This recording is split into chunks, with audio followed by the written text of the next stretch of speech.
గణేశన్నా విజయ ఢంక మోగించాలా ఓ గణేశన్నా గెలుపే మనదన్నా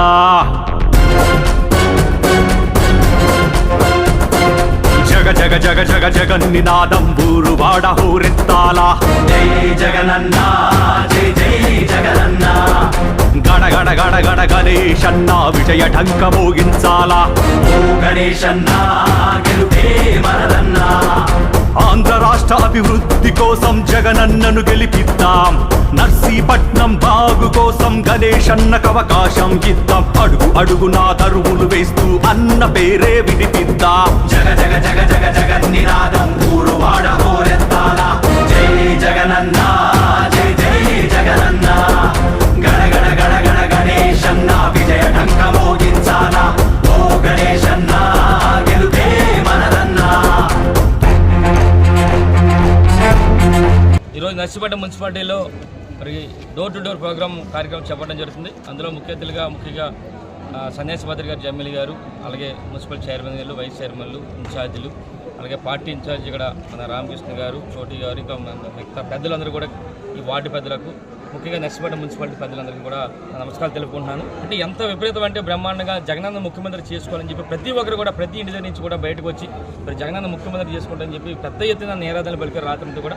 అదేవిధంగా ఇప్పుడు ఉదయం నుంచి కూడా ఒకటే వార్డులో కూడా మరి బ్రహ్మాండంగా చేస్తాం. ఎందుకంటే ఈ రోజు చూస్తే ఈ వార్డులో మరి గత తెలుగుదేశం ప్రభుత్వంలో చేయలేని రోడ్లన్నీ కూడా ఈరోజు బ్రహ్మాండం రోడ్లు కూడా ఇక్కడ వేసాం.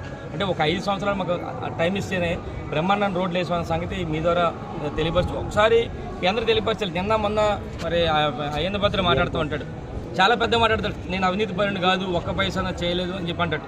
ఈరోజు ఆయన అవినీతి పరుడా కాదని చెప్పి ఈరోజు మన నర్సీపట్నం నియోజకవర్గం కాదు రాష్ట్ర వ్యాప్తంగా ప్రజాపం చేసి కొన్ని వందల కోట్ల రూపాయలు తెలుగుదేశం పార్టీ హయాంలో మరి తెలుగుదేశం ప్రభుత్వంలో మంత్రిగా చేసి కొన్ని వందల కోట్ల రూపాయలు, ఒక 200 ఎకరాల రిసార్ట్స్ కానీ, 100 ఎకరాల బినామీలు కానీ, కొన్ని పెద్ద పెద్ద బిల్డింగ్స్ కానీ, ఇలాగ ఎన్నో వందల కోట్ల రూపాయలు మరి ఆస్తిపరుడు. ఈరోజు నిన్న కూడా చెప్పాను నేను, 1994లో అందరూ డబ్బులు కూడి ఒక జీప్ ఇస్తే ఈరోజు ప్రతి ఇంటికి కూడా జీప్ ఇచ్చే పరిస్థితి అయిన పద్ధతికి వచ్చిందని చెప్పి నిన్న కూడా చెప్పడం జరిగింది. మరి నేను ఒకటి చెప్పాలి, ఇందులో మెయిన్ ముఖ్యంగా ఒక స్కామ్ కూడా ఉంది. తెలుగుదేశం ప్రభుత్వ హయాంలో 2015లో నారావర లెక్కర్ స్కామ్ అని ఒక లెక్కర్ స్కామ్ ఉంది. ఇదేంటంటే తెలుగుదేశం ప్రభుత్వ హయాంలో అసలు ఎక్సైజ్ పాలసీనే మార్చేసి ఈయనకి ఒక విశాఖ డెస్టిలరీస్ అని చెప్పి ఒక మందుల ఫ్యాక్టరీ ఉంది. మందు ఫ్యాక్టరీ అంటే అక్కడి నుంచి మందు తయారయ్యి మరి బీర్లు ఫ్యాక్టరీకి వెళ్తుంటుంది అక్కడ కొన్నిరుపాలలో.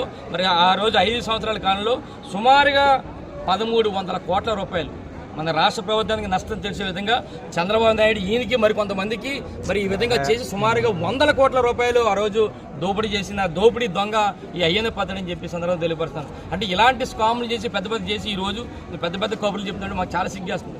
నువ్వు అలాగుంచి నీ కొడుకు నీ మరుగొజ్జు కొడుకు మరీ మాట్లాడతాడు. నీకు ఒకటే చెప్తాను, అయిన పద్ధతి కానీ ఈ మరుగొజ్జు కొడుకు కానీ చెప్పేది ఏంటంటే మీరు ఎన్ని చెప్పినా సరే ఈరోజు రాష్ట్ర ప్రజలు కానీ ముఖ్యంగా నర్సీపట్నం ప్రజలు నమ్మే పరిస్థితులు లేరు.